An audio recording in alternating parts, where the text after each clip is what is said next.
Investing for the future. It's an issue none of us can afford to ignore. Hardly anyone's job is safe these days. How would you cope if you lost yours? We're all living longer too, so are you saving enough to fund 25 years or more of retirement?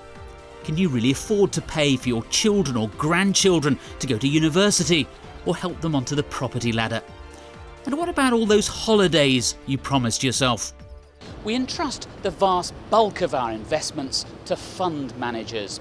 Here in the UK, according to Her Majesty's Treasury, the industry has more than £4 trillion of investors' money under management. Fund managers invest our savings wherever they see fit, mainly in equities or shares in listed companies. They claim to be experts at making our money grow, at picking the stocks that will outperform the market. But all too often, they disappoint, producing returns that are lower than the average return for a benchmark index such as the FTSE 100 in London or the S&P 500 in the States. If someone says, I can beat the market, try taking the rate of return achieved by that manager and all other like managers, and you will deduct from it the fees charged, and there are very few who, over a long period of time, do better than the market.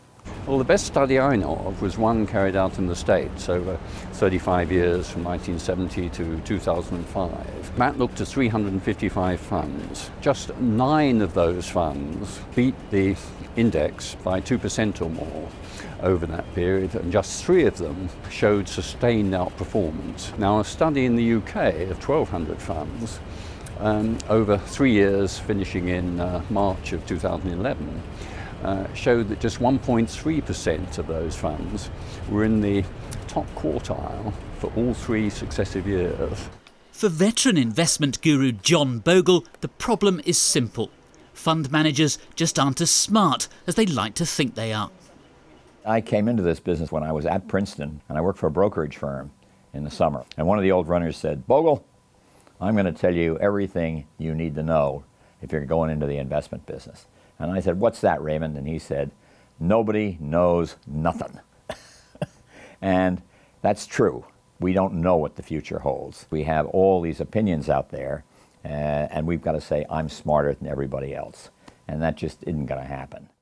As it means trading against the view of numerous market participants with superior information, buying or selling a security is effectively just a bet. So, whilst your fund manager might lead you to believe it's his knowledge or intelligence that enables you to beat the market, he's really no better than a gambler. There's a wonderful human spirit that says, I can do better. That's why we have gambling casinos, which is a marvelous place for people who own the casino to make a very substantial amount of money over a long period of time by entertaining people in the cheerful belief that somehow luck is going to come their way. Same thing's true of investing, that advertisements about investment opportunity always show that there are great successes right around the corner. You could have it too. This could be done for you. You could be a winner. The sad reality is that the quantitative analysis of the hard data would lead to the conclusion that that's just not going to happen very often for very many. And for most people, most of the time, it's going to be just the reverse. We can't systematically all pick the winner. So the challenge now is, okay, can I find those great active managers? In fact, I don't actually argue there are no great active managers. I'm willing to say, yeah, maybe there are some out there. My problem is I don't know how to identify who they are. It's absolutely possible for active fund managers to beat the market and to beat the market consistently over time. But there's also the question of probability. And when you assign a probability to a fund manager beating the market consistently over time, it's very, very low. So you might be lucky enough to choose the right fund manager, but you could just as easily pick the wrong one. According to the financial services company Best Invest, there are currently nearly £10 billion of UK investors' money languishing in what it calls dog funds. In other words, funds which have underperformed their benchmark index for at least 3 consecutive years. Ultimately, of course, fund management companies are businesses. They exist to make money for themselves. They want our business, even if it means persuading us to invest in funds which the managers themselves wouldn't risk putting their own money in. Occasionally in the tube stations, you'll see one of those big posters with the, Stellar Growth Fund, make your money reach the skies. And I laugh. I look at these and I think, yeah, right, yeah. Honestly, because these funds, they're rubbish. I mean, really, the vast majority of them are rubbish. They will put out any product that they think the public will buy, whether the companies have any belief that that product is any good, because the idea is to gather assets. The idea is to bring in as much money as you can and manage it. And if that product fails, you could then take that money and convince the client to go into a different product that you're coming out with. Back in the 1990s, the turnover of mutual funds was only about 3% per year. Now it's up to almost 6% per year, so it's almost doubled. So, to summarise, regardless of the impression they like to give, fund managers regularly produce less than the average market return. Buying and selling shares is little more than a gamble, and strong returns are often down to luck. It's harder than ever before for a manager to outperform the market consistently. Commercial pressure means fund managers often advertise funds they wouldn't choose for themselves. And remember, although there are good managers out there, picking the next star manager is almost impossible. It's now time to look at what it actually costs to invest. Like all businesses, fund managers have overheads. Running a fund management company isn't cheap, especially when the top managers earn around £2 million a year, including bonuses. And remember, it's you, the customer, who picks up the tab. How expensive is active fund management for the manager? In other words, what are they spending your money on? Well, part of it is actually the costs of research and the costs of trading. The other major component, which is important in any retail fund, is marketing. To me, most of these investment companies are just purely marketing companies. Let's set up a fund, let's see what we can sell, and it's never really about what's good for the investor, it's about what's good for the investment company. Ultimately, fund managers need to make a profit. In fact, they're making around £10 billion from us every year, and that's regardless of whether or not they manage to produce a profit for us. The job of a stockbroker is to transfer the wealth of the client to themselves. Typically, they extract in the range of 2 or 3% of their assets per year from the clients, and if you do that over a period of 20, 30, 40 years, eventually your broker winds up with more of your assets than you do. We all get a return from the stock market in the long run. Now, let's say for the purpose of argument that that's an 8% return. But we in the markets get the net return after the insanely high costs of financial intermediation. And those can be as much as, say, 2% a year. Wall Street, if you will, in America, gets 70% of the return and puts up none of the capital and takes none of the risk. And we get 30% of the return, we investors as a group, there's no way around this, for putting up 100% of the capital and 100% of the risk. That is just crazy. Part of the challenge is working out exactly what we are being charged. Investors typically use something called the annual total expense ratio, or TER, to compare the cost of investing in different funds. But the TER excludes dealing commission, stamp duty and other turnover costs that can add considerably to the expense of investing over time. So, in addition to those hidden charges, what else are we as investors having to pay? And more importantly, what impact do charges have on the value of our investments in the long term? You might be looking at 1.5% per annum or more in management fees. It doesn't sound very much, but if you're talking about an investment strategy lasting over 20 years, it's a large amount of money that you're actually paying over to the fund manager. And you want to make sure that if you are doing that, you're getting what you're paying for. Studies are being carried out, and the FSA is very active in this, on emphasising that one of the main determinants of longer run wealth destruction is the charges. Now, people tend to underestimate the effect of, say, a 1, 2 or 3% charge each year is a very substantial reduction in the wealth. And the bad news doesn't stop there. Despite a marked increase in competition, management charges in the UK have been steadily rising over the last 10 years. Charges are an insidious component of the investment proposition, and you know, for every pound that you pay out in charges is a pound that doesn't go into your pocket, which compounds over time.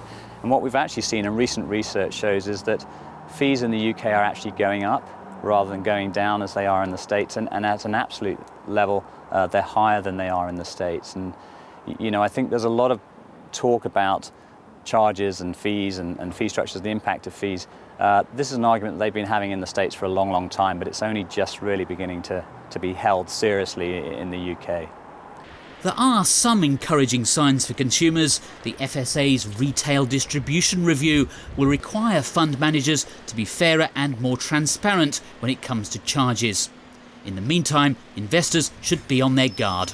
I don't think the financial services industry cares really about just how much the general population despises and distrusts them. They have really not learnt the lessons that they should have learnt. I think it's endemic actually to the financial services industry that they lie, they dissimulate, they use smoke and mirrors to make us think that something's going to make us money when in fact it's going to make them money. We are very cynical, and frankly we are right to be cynical. So, in summary, fund managers have large overheads, not least salaries and bonuses, and you pay the bill. Over time, charges that sound modest can seriously erode your savings. Many of the charges that consumers incur are hidden in the small print. And to add insult to injury, fund management charges have been rising year on year. So conventional active investing, in other words, paying someone to pick your investments and decide when to buy and sell, is expensive. And as we've also heard, only very few managers are able to outperform the market consistently. But is there an alternative? A strategy that costs us less but produces a higher than average return after costs in the long run? Yes, there is. It's called passive investing. Passive investing is really more about the vehicles of choice for a given investor. So it's about using index funds as opposed to trying to select active managers that may or may not ultimately best their market benchmark. If you take a passive fund that's going to follow the FTSE 100, the person running that fund buys shares in every single one of the 100 companies within the FTSE 100. So it directly follows or replicates the index, is a sort of jargon that's used, as opposed to an active manager who will say, I'll only pick 20 shares, that's I think the best 20 in the FTSE 100. You're then relying on the skill of that fund manager to find the best 20. Mathematics tells us that the average active investor and the average passive investor in a market where all of those investors equal the market should earn identical returns net of fees. Now, when we subtract the fees from those products, what we see is because passive funds are inherently less costly to operate, they tend to outperform active funds over time. Although it accounts for only a small share of the wealth management industry in the UK, passive investing is much more popular in the United States. American academics have made a compelling case for it since the 1950s. In the 60s, economist William Sharpe developed the capital asset pricing model, for which he was later awarded a Nobel Prize. It has to do with the relationship between the price of a security, its risks, and its expected return. And there are really sort of two key takeaways, if you will. One is that in that setting, the most efficient strategy for an investor is to hold basically a broadly diversified portfolio reflecting the market of securities that are available. And that gave birth to the notion of index funds. And the second is that there will be a reward in higher expected return, not guaranteed, but expected, for bearing risk. But the kind of risk for which the reward should be available is the risk of doing badly in bad times. After the capital asset pricing model came the efficient market theory, developed by Eugene Farmer and Ken French. The idea being that shares are always priced correctly because they already reflect everything that's publicly known about a company.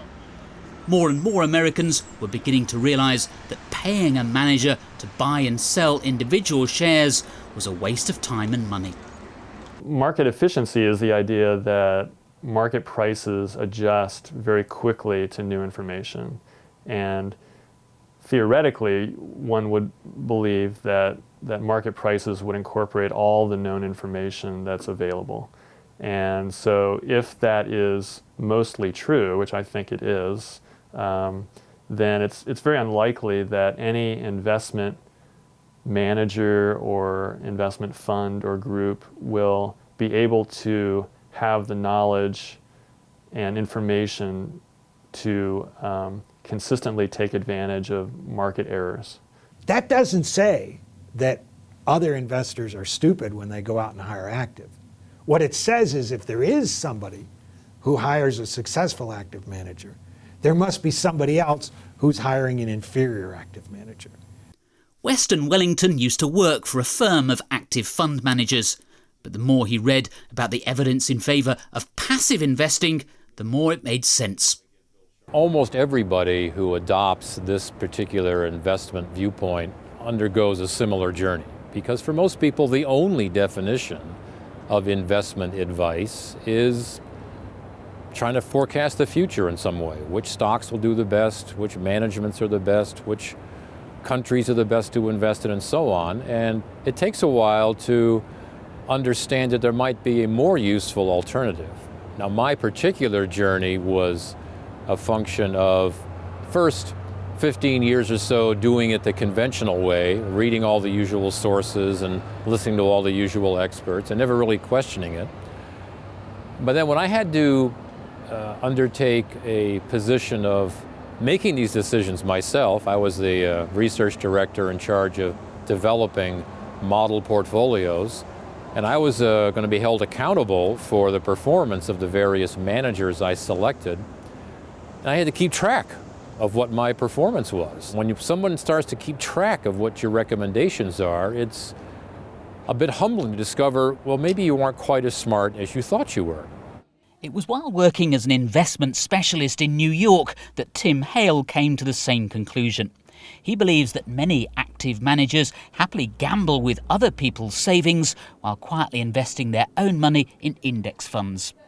A quick example was when I first arrived there, was trying to put forward together an investment performance track record for the firm that I was working for, and ultimately, being unable to find consistent performance, within the data that we had, and I think that began to sow the seeds of doubt in my mind. My pension plan was full of passive investments, which I think is quite a telling sort of indication of, I guess, the increasing cynicism. Although public awareness of the advantages of passive investing is very much lower here in the UK than it is in the US, British investors actually have more to gain from passive than their American counterparts. That's because fund management charges are higher here in Britain than they are in the States. No wonder the move away from active fund management is starting to gain momentum on this side of the Atlantic. As company pension schemes become less popular, investors are forced to do it for themselves, so they need to be more and more aware that the low charges associated with, say, passive investment will ultimately, over a very long period of time, benefit them considerably relative to being with active fund managers. So, to summarise, passive investing is not so much a theory as a matter of mathematical fact. There's a wealth of evidence supporting it, including the work of Nobel Prize-winning economists. And studies have consistently shown that when costs are factored in, passive investing produces better returns than active. Of course, one of the golden rules of investing is not to put all your eggs in one basket. And the cheapest and most effective way to diversify is to invest passively. Why pin your hopes on the shares of just a handful of companies when for less money you can spread your risk by taking a stake in the entire market? So there's a return advantage to passive investing, and then I also think there's a risk advantage in that when you're investing passively, you're basically trying to capture market returns. So you are not going to be surprised by your investment manager's underperformance, or you're not going to be heavily concentrated in a few number of securities where the risk would be that if those securities do poorly, that your results will be very bad. There's a rule in real estate that the three most important things are location, location, location.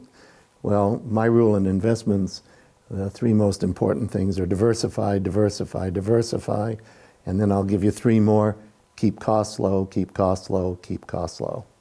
And the simplest way of doing that is a very broadly diversified, very low-cost index fund.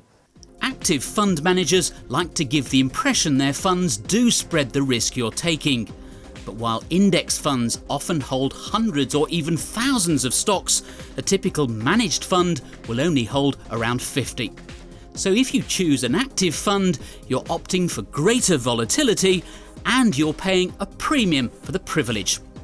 If you go overboard on active management, you will end up putting your money in too few baskets. You'll be undiversified. So you get very excited by tech stocks, or you get very excited by commodity stocks. So you put a lot of your portfolio into that. And if you do that, by concentrating your portfolio on certain areas of the market, you pick up a lot more risk than if you have a better balanced portfolio. Depends how you sort of judge risk, but at the end of the day, you know, you don't want all your investments to be invested in the FTSE 100. Equally, people don't want to have all their wealth in the house that they own. And if you use a number of passive investments, you lower the cost of that investment to you as an investor, and cost is a big drag on investors' performance over a 10 to 20 year term. Active fund managers do offer more genuinely diversified investments. Recent years have seen a proliferation of so-called balanced, cautious and defensive funds, as well as funds of funds. But the charges on these funds are even higher. Among the most expensive funds of all are what are called absolute return funds, which are supposed to provide the investor with some sort of return whatever happens, but in reality often don't. Not only does the passive approach offer diversification within a fund, it also allows you to buy entire asset classes. There are index funds for virtually every type of asset, whether it's European equities, commodities, or UK gilts. And even when you put your money into riskier assets, you're still spreading your risk by buying the whole market. To find out how investing passively can help you reap the higher rewards of riskier assets while smoothing out some of the volatility, I visited Austin, Texas. This is home to Dimensional, a passive investment company specialising in investing in small companies and so-called value stocks. When we first started, people said, look, all this tests on market efficiency, all these tests were done on large cap managers because there weren't any small cap managers. So we feel confident in the small cap area, that's the area where they'll be able to add value. But if you look at our evidence over the last 30 years, there are very few small cap funds that have done as well as we have in terms of performance. If you ask people where active management works the best, the advocates of active management often cite the so-called under-researched or illiquid or unusual asset classes, small companies, emerging stock markets, and that seems plausible to many people. Well, if we look for the last 10 years, for example, at least among U.S. registered equity funds, putting aside sector funds like those just investing in gold or just investing in one single country like Russia, if we look at diversified equity mutual funds, the best performing mutual fund is an emerging markets value fund. all the active money managers are out there. They could have bought these same securities, several thousand of them that comprise this dimension of risk and return, but for whatever reason they chose not to. So it was a passive emerging markets fund focusing on this value risk dimension that, as it turned out, had the highest return among all diversified equity funds for that 10-year period. An argument often put forward by proponents of active fund management is that when asset prices fall, they often do so across the board. True, an index fund tracking, say, the FTSE 100 will rise and fall in direct correlation with the index itself. But despite the disappointing performance of equities since 1999, a passive investor would still be sitting on a sizable profit now, as long as they'd spread their investments, particularly when dividends are taken into account. On average, they'd also be better off than if they'd put their money into actively managed funds. And so, to that other golden rule of investing, always take the long-term view. Best thing anybody who's going to be an investor could do is to spend a fair amount of time, 4, 5, 6 weekends, reading past issues of newspapers. Start with the 1930s, then read the 1940s, then read the 1950s, and keep on going until you have the feeling, gee, I really know a lot about markets. Then the main thing I'm learning is the data that's presented and the stories that are written up don't really have much significance over the long, long run. The remarkable thing about finance is you cannot predict at all what the market is going to do tomorrow, but you can predict with reasonable accuracy what the return, at least of some asset classes, is going to be over very long periods of time. You might look at the past 10 years and say, well, it's been a lost decade. U.S. equities have had, over, depending upon the 10-year period you measure, about a zero return. But there are other things that have done quite well. Now, that doesn't mean that pattern is going to continue into the future. In fact, I can guarantee you that particular pattern won't occur into the future. It'll be a different pattern of returns. But the point is, if you own all of those asset classes, you won't screw up. You won't make up any big mistakes. So let's summarise. Investing passively is the cheapest and most effective way to spread your risk. Because their holdings are restricted to a relatively small number of stocks, active equity funds are more volatile than passive ones. Active fund managers charge a premium for funds that invest in more than one asset class. And over the longer term, once charges are taken into account, the passive investor will always fare better than the average active investor. Let's look now at the impact of investing on our general health and well-being. Time and again, surveys have shown money is the single biggest cause of stress in the Western world. We worry about it more than health or relationships. Recent economic woes have only served to increase the pressure on everyone to spend and invest what money they have as wisely as possible. Investing, or anything really which involves reward, activates pathways in the brain which secrete pleasure chemicals, what we call endorphins. So when you're feeling a bit of a high or a buzz from having anticipated a reward or thinking about you're going to make some money, you're going to get a very good rush of these pleasure chemicals in the brain. What happens is that people get almost addicted to that rush and they want to get more and more of it. But the downside of it, of course, is when they lose money or things don't turn out as planned, there can be a huge dip in the feelings and in the chemicals that are secreted in the brain. I'm thinking of someone I saw quite recently, and in fact he hadn't told his wife about, some of his investments. And I mean, they're going to have to sell the house, kids' education is going to be affected, and I think the marriage is really seriously under threat now. Because this guy wasn't very upfront about what he'd been doing. He thought investing was going to be a solution to many of the problems he was experiencing, but in fact it wasn't a solution, it's become a huge problem. We've already established how passive investing is better for you financially in the long term, but it can also spare you unnecessary stress. Of course, financial markets are bound to go up and down, but as long as you've taken care to spread your risk across different asset classes, there's no need at all for your mood to go up and down with them. With the active past, there's always a self-doubt. I knew I should have done this. I knew I should have gone out there. There is a certain transformational experience that goes on with accepting the notion of market efficiency, which there gets to be, let's call it an aha moment, where people go, aha, that's the way markets work. And once that happens, they're much more accepting of the fact that markets go up and go down. I mean, they always have and they always will. And there's, it leads to a better overall experience. And where experience to me means more than just having better returns. It's a better lifestyle as well. I think passive investing is a good lifestyle choice because as far as I'm concerned, money is something that supports your life. It's not something you should be thinking about, worrying about, fearing about, racing after all the time.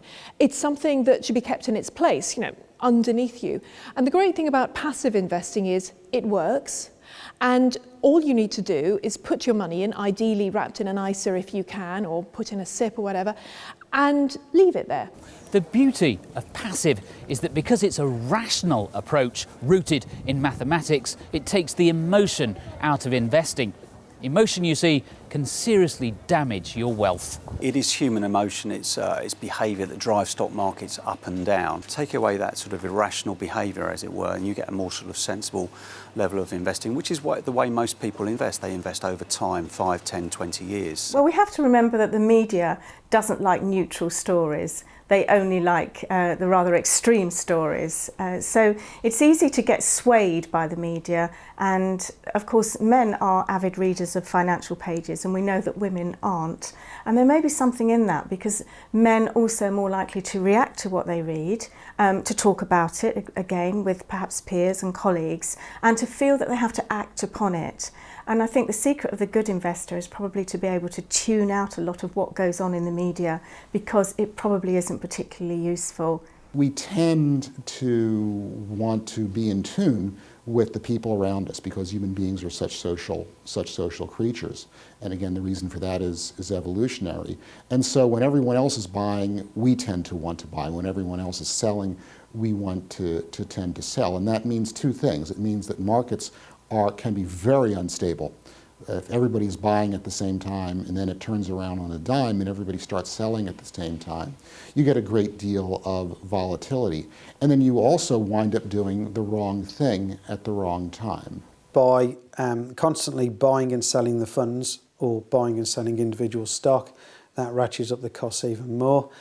Our philosophy is you rebalance according to the way the portfolio should be sitting. So what I mean by that, if you're supposed to hold 40% in equities and 60% bonds and it goes to 50-50 or 30-70, that triggers a rebalance. And the beautiful thing about rebalancing based on percentages, it takes away the emotion. I think a passive approach to investing is a way of protecting yourself against some of this unnecessary stress that people get from over-churning, over-monitoring their investments. So really, a good plan that's only visited perhaps by an annual review will be enough, and you can spend the rest of your time enjoying your life and doing things that are less stressful. So, to sum up, money worries in general and poor investment decisions in particular are major causes of stress. Rational analysis produces sensible investment decisions, emotions lead to bad ones. And for better returns, stop fretting about your investments and enjoy life. An annual review is all you need. You might be thinking this all sounds just too good to be true. Passive costs you less money and yet it offers you ultimate diversification. It's good for your health and ultimately your wealth. But if passive really is superior to active in so many ways, why aren't more people doing it? Let's find out.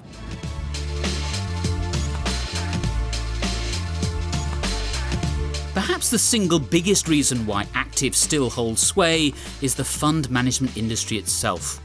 It's a powerful sector with a vested interest in maintaining the status quo. When you have a market that's $1 trillion, And they're able to scrape off $20 billion a year or 2% per year from that to feed themselves. They don't want to give that up. So there's an awful lot of marketing and a lot of convincing of the public that they need active managers, that they need to pay 2% per year. It's all about keeping the money in the pockets of the people who are creating the funds as opposed to putting the money in the pockets of the people who are taking the risk. Of course, the industry spends vast amounts on advertising. The news media might also play a part in making us invest the way we do.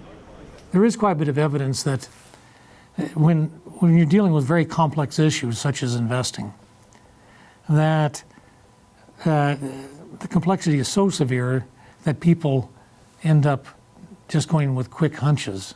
And you have a whole industry out there, the finance industry, that is built on it's built on an illusion that there's a free lunch out there. That's what you're being sold every day in the magazines, because a magazine can't make money saying you should be passive and do the same this year as you did last year. We could have an article week after week after week telling people, passive investing, that's the way to go. That story gets old. There's no news here. Versus, I'm trying to write an investment story. This week, I have this really beautiful, articulate woman who's got a strategy. Next week, I've got this really handsome, outgoing, gregarious guy who has a strategy. They all make the cover of my magazine, makes it much more interesting. Versus me, put me on the cover, you're not selling anything. There's another explanation, I think, which is overconfidence. There is a mountain of literature from the psychological field explaining that people, for whatever reason, exhibit this persistent behavioral characteristic. We tend to think we know more than we do. We think it's easier to see the future than it actually is. And it's fairly straightforward to document this.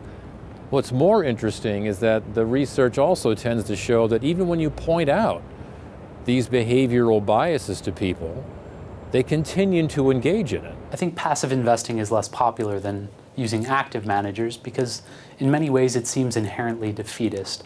It's almost saying, I don't possess the skills to select a superior manager, that it's impossible to beat the benchmark, so why even try? I think this almost defeatist angle really turns some people off to the idea of passive investing, because after all, we all ultimately believe that we're exceptional. Even with the knowledge, that passive investing is better, a lot of people still won't adopt it because they like to think they can do better. It's human nature. Everybody thinks they're a better than average driver. And in the same way, they think that they can pick a fund better than anybody else. For others, the main reason why active investing is still far more popular than passive is a simple lack of awareness among the general population. Primarily, I would say it's a lack of education. But then secondly, passive funds, because they don't make much money for the financial companies, while they do make money for us, they're really not promoted. People are simply confused. Most people don't get the opportunity to hear that, active investing is clearly a negative-sum game. Just an adding up constraint, no science, just arithmetic. That's news to most people. It's not about getting investment returns or superior returns above the rest of the market or beating our competitors. Our job is to educate the general public. And I do believe over the next 10 to 15 years, the general public will realise that the only way to have a successful investment experience is to own as much of the market as you can, be well diversified, and make sure that you sit in a really, really diverse portfolio with substantially reduced charges. In summary then, the largely self-regulated fund management industry has a vested interest in maintaining the status quo. Human beings have a tendency towards overconfidence, and that's reflected in the way we invest. And while active funds are widely advertised, passive funds aren't, and nor do they command much media attention. So what does the future hold for the passive approach when fund management companies are spending vast amounts of our money trying to convince us that active is best? Can passive really challenge that perception people have that if only they find the right manager, they will beat the market? Well, actually, passive has been growing in popularity in the United States for many years, and all the signs are that it's starting to take off here in Britain as well.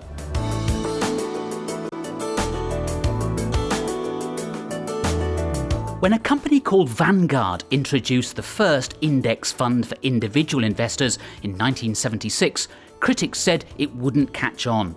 It's now one of America's largest investment companies with more than $1.5 trillion of assets under management, and it's expanding worldwide.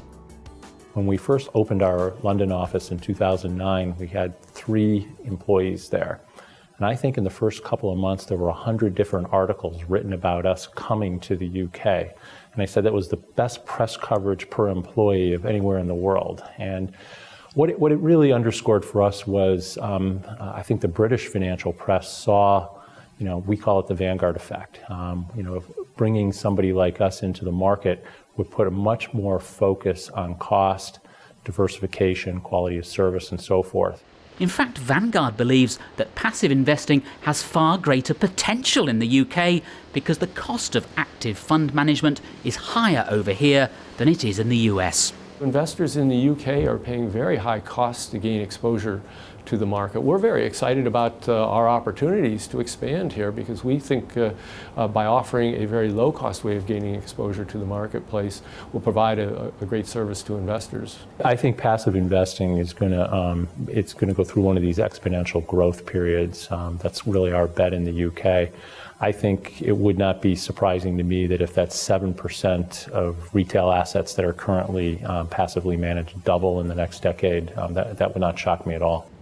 Although passive still accounts for a very small share of the retail investment market, in other words, the market for individual investors, institutional investors already have 30% of their portfolios invested in passive funds. The trend is definitely towards more money being invested in passive as investors become aware of the fact that performance over long periods of time is very good for passive funds and the costs are very low. And a very important ingredient of a good performance is the low cost. And the research has suggested that low cost is in fact a good predictor of future performance. One of the companies helping individual investors to take advantage of the lower costs and higher than average returns offered by passive investing is Barnett Ravenscroft Wealth Management. We got together and we decided that we needed to assess everything properly, and we took time out over a period of about 2 years. We were just looking through all the academic research that was available, and it became evident, after looking at what was out there, that the passive approach was best not only for Barnett Ravenscroft as a firm, but for all our clients. I think for once we've actually got to say, what are we in this business for? Is to service the client and make sure that they're the ones that are successful. It's not about that client's got X amount of pounds, let's take that money, and look at the benefit to us, look what we can charge them. If we can focus on giving the best investment experience, we'll keep the client for life, they'll work with us for life, they benefit and indirectly we benefit. There are also signs that the media is becoming more receptive to the arguments for passive investing. Several independent internet sites, which, unlike the financial press, don't rely on fund management companies for advertising revenue and can therefore say what they really think about active funds, are also starting to recommend it. You've got more and more websites like mine, Money Magpie, and also, of course, The Motley Fool, which has promoted passive investing for years. And more, I would say, people who know are saying, actually, you're better off with passive funds. So that trickles down. It's like fashion, when the top people are saying the same thing and gradually they're moving in that direction. That does trickle down. Our forecast going forward, we'll see more and more of the money invested in the UK moving toward passive. The advantages are just too strong. As people become better informed, you see more and more people saying, I'm going to give it up. I have not succeeded in the past trying to invest actively. I'm going to give up trying to do that. I'm just going to go passive where I can be sure that that I will beat the average active investor. There will always be a large number of people who are overconfident enough, a large number of participants who are overconfident enough that they'll try to beat the market. But at the same time, the pattern that you see and the trend that you see is of increasing passive management, particularly in this country. Assets are flowing away from active managers, away from stockbrokers, and they're flowing toward companies like Vanguard. They're flowing towards advisors who manage money passively. Where does it equilibrate out? I suspect 50-50 won't be far from it. So, to summarise, passive investing has grown steadily in popularity in the United States since the 1970s and continues to do so. Passive already accounts for more than 30% of the institutional investment market in the UK. And increasingly, both financial advisors and independent experts are starting to recommend it to individual investors. In 1973, an American economist named Burton Malkiel wrote a book that's become a classic. It's called A Random Walk Down Wall Street. Now, although he backed it all up with detailed statistics, charts and studies, his argument is a simple one. You can't predict share prices. If you do manage to beat the market, it'll be more than likely down to luck. Even then, transaction costs will likely cancel out any extra returns you make. As for picking the next star fund manager, you might as well forget it. To quote the author himself, a blindfolded chimpanzee throwing darts at the stock pages could select stocks as well as the experts. In the intervening 30 years, the fund management industry has poured scorn on Malkiel's theory. But no one so far has managed to disprove it. Now in his 70s, very wealthy, Malkiel is more convinced than ever that passive investing is the rational choice for every investor.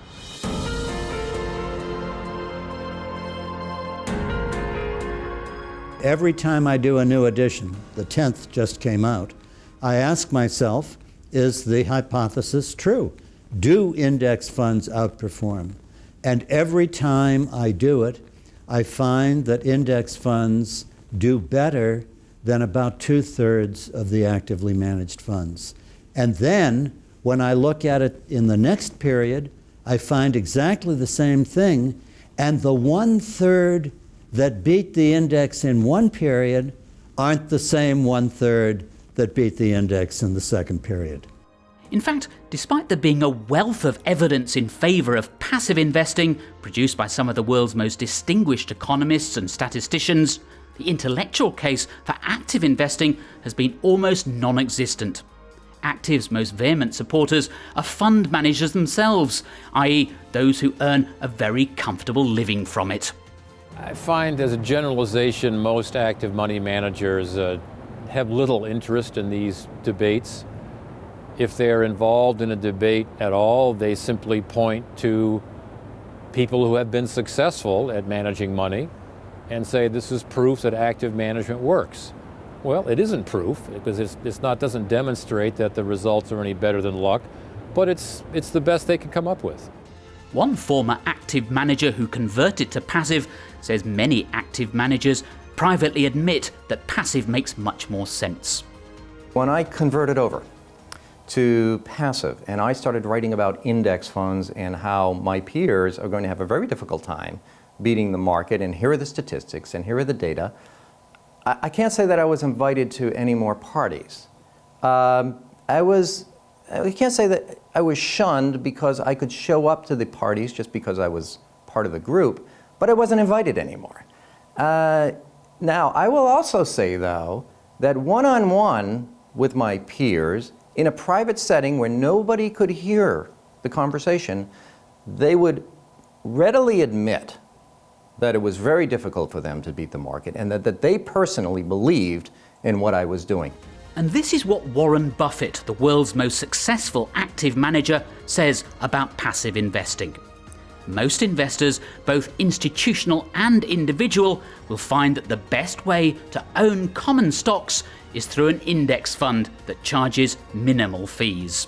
I particularly like the fact with passive investing that you put your money in, and if you're sensible, you don't even think about it more than once a year. That's what I've done, and that's what I recommend to people who don't have the time or the interest to spend a lot of time in front of screens, learning about companies, learning about sectors, reading company reports, etc. I don't have that time, and I'm working in money. I don't have that interest. If you do have the interest, really to spend the amount of time that you need to, the kind of time that Warren Buffett, for example, spends, then sure. But on the whole, for most people who have lives, who have jobs, who have families, passive investing makes perfect sense. And having mentioned Warren Buffett, he thinks the same. So, hey, can't be that bad, eh? Of course, the passive approach doesn't guarantee big returns, no matter how long your timescale. But even in turbulent economic times such as these, a balanced, passively managed portfolio, carefully weighted to match your own emotional tolerance of risk, does guarantee something even more valuable than that: peace of mind. People often ask me, with regards to our clients, do they contact me with worry about what's going on? The answer to that is no, they don't. Because when I say they join a program, our job is to educate. Once they've been on the program for 12 to 18 months, they are probably better armed to actually know more about investment management than probably 60 to 70% of the financial advisors and some of the fund managers. Now, you may have noticed that we've deliberately avoided singling out specific fund management companies for criticism. As long as you read the small print, you can see for yourself how much each company charges, and it's easy enough to find out whether they really do deliver the returns they say they can. But we did ask the industry regulator, the Financial Services Authority, for an interview. This was its response. Unfortunately, we will have to decline your request to participate in the programme. The FSA has strict rules about being seen to endorse a particular firm, and that will prevent us from participating. Indeed, this film has been funded by a company that specialises in passive investing. But given all the advertising for actively managed funds that we're constantly bombarded with, also privately funded of course, using customers' money, you could say it's about time that someone redressed the balance. So you've heard the main reasons why we think the fund management industry is letting investors down, and why a passive investment portfolio is the right solution for the vast majority of investors. But don't just take our word for it. Why not investigate a little further? It won't take long, nor will it cost much, if anything at all. But financially at least, it might just be the best investment you'll ever make. I think with a lot of investors who go into the passive investing side and go into the indexing side, it's a road of self-discovery. So something sparks them to start looking into it. And once you start looking into it and you read a book and it leads to another website, it leads to another video, and all of a sudden you have like what I had, which is a chemical reaction. And you say, I get it.